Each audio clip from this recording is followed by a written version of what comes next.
Hello everyone. In the whirlwind of today's changing world, the US-China relationship remains in the eye of the storm.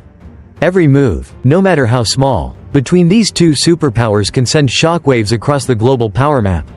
From the outbreak of the trade war in 2017 to the present, many wonder, have the constant, muscle-flexing, displays between the two countries brought them closer to an all-out conflict? Or are they merely strategic moves aimed at dominating the international order and redrawing spheres of influence? Join D2 Global News as we analyze the complex developments behind this tug-of-war to better understand what the US and China are calculating, and why the outcome of this game is important to us all. One could say that the testing of the waters between the US and China began in earnest in 2017 when President Donald Trump launched the trade war by imposing unprecedented tariffs on Chinese goods. The White House's initial goal was to reduce the trade deficit with Beijing and boost domestic manufacturing. However, instead of backing down, China deployed a number of countermeasures, from retaliatory tariffs to seeking alternative markets. Rather than being cornered, the Chinese economy maintained its growth momentum thanks to its vast network of partners in Asia, Africa, and Europe. As tensions escalated, Western public opinion began to question whether this conflict was merely a trade war or whether it concealed larger political calculations. Notably, many analysts pointed out that Beijing had been preparing for a long time. They did not hesitate to promote the Made in China 2025 program, invest heavily in high technology, and gradually reduce dependence on the US market. With these strategic moves, China showed that it could completely turn the tables on Washington. Initially, many expected the tariff war to end quickly as both sides realized that high tariffs would cause significant damage to both. However, in reality, the testing of the waters has continued since 2017, even spreading to many other areas. The US continues to increase technology embargoes on Chinese corporations such as Huawei and TikTok. In response, China has also taken countermeasures, such as restricting the export of key minerals and strengthening its domestic supply chain. What has attracted the attention of Western observers are the tough statements from both sides, sometimes clearly demonstrating the ambition to lead the global order. For instance, when Foreign Minister Wang Yi declared that China will respond strongly if the US bullies, many analysts considered this a confirmation that Beijing would not accept a US-imposed world order.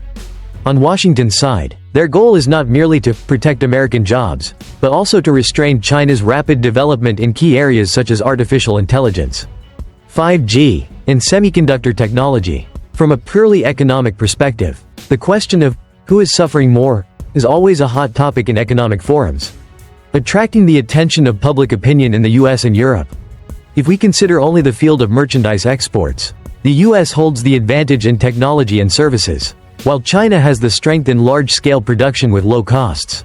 When the trade conflict broke out, American consumers faced the risk of rising commodity prices, while Chinese businesses also had to find new export markets. However, the Chinese economy has demonstrated its ability to adapt flexibly. They have increased investment in Africa and Latin America, while promoting a policy of domestication. European companies are also not immune to this vortex. Many large corporations in Germany, France, and Italy, which depend on cheap components from China, are now concerned that product costs will rise and supply chains could be disrupted.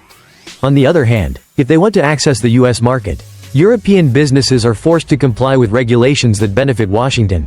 This puts the European Union in front of a difficult choice. It must maintain economic cooperation with Beijing while not being able to ignore its strategic relationship with the US. According to the American and European press, it is impossible to separate the US-China conflict from the domestic political context of each country. Many public opinion polls in the US show that the people are clearly divided into two camps. One side supports a tough stance to protect domestic manufacturing, while the other calls for dialogue and negotiation, fearing excessive economic risks. In the US Congress, both Democrats and Republicans agree that it is necessary to be tough on China. However, the degree of toughness that each party supports is different. On the Chinese side, the government is determined to pursue a no-concessions policy in the face of external pressure. Combined with stirring up nationalist sentiment, the fact that Beijing constantly sends the message of not accepting oppression has reinforced domestic belief that China is strong enough not to fear any power. European analysts believe that this mentality makes it difficult for the muscle flexing to end soon. Because once national pride is put on the scale, whichever side shows weakness first will suffer many political consequences. US-China tensions do not occur in a vacuum, but are intertwined with countless other fluctuations in the international arena. Looking from Europe, one cannot help but notice the strong rise of China in Africa and the Middle East, as well as its ambition to build a global infrastructure network through the Belt and Road Initiative.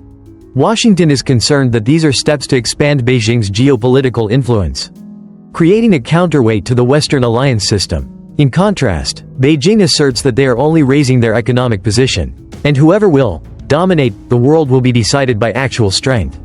Meanwhile, the US is also having to disperse its forces on many different fronts: the Russia-Ukraine conflict, instability in the Middle East, debates about the defense budget. By maintaining a muscle-flexing posture with China, Washington wants to both assert its leadership role and test Beijing's reaction. However, the risk here is that if the conflict gets out of control, the global economy could fall into crisis. Supply chains could be disrupted, forcing other countries to be drawn into this vortex.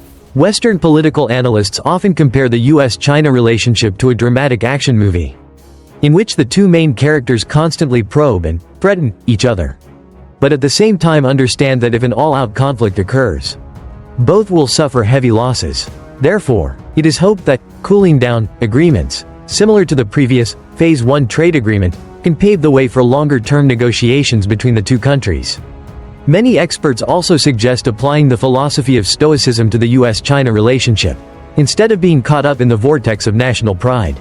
Each side should focus on what they can control. Accordingly, the US and China need to establish a dialogue channel based on common interests such as food security, climate change, and disease prevention to maintain cooperation in essential areas. It should be remembered that trade wars and muscle flexing are merely political tools. If abused, both sides will suffer unpredictable consequences. So, testing the waters or trade war, what are the US and China calculating? It can be said that this is a confrontation between two superpowers to win the right to shape the future world order. More than just tariffs or export restrictions, this chessboard also involves core technologies, the balance of geopolitical power, and national prestige. As long as the US still feels its position threatened by the rise of China, the tit-for-tat will continue. And as long as Beijing still harbors the ambition to become the new center of power of the world, they will not hesitate to go deeper into this game to assert their position. The concern is that when caught in the vortex of tension between the two superpowers, other countries in the world will also be affected. The European Union, Japan, India, and ASEAN are forced to adjust their strategies to avoid being crushed between the two giants.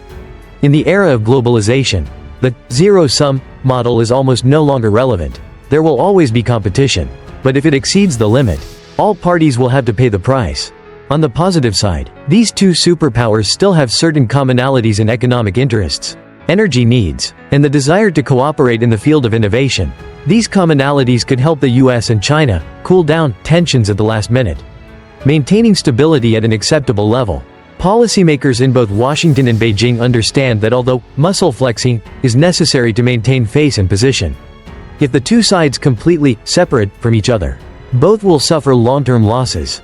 Therefore, this game will continue, possibly for many years to come, until one of the two sides runs out of steam, or when they reach a new agreement on coexistence and development. Only time can answer the question: will this game of muscle flexing end in peace or escalate into a larger-scale conflict? With the current complex developments, clearly all possibilities are open, and the state of the US-China confrontation will continue to be the focus of the international community, especially in Europe and the US, regions that value the benefits of stability, development, and desire a sustainable international order. Thank you for watching the video. What do you think about the confrontation between these two superpowers? Leave your comments below. Don't forget to like, share, and subscribe to not miss our latest analysis. Goodbye.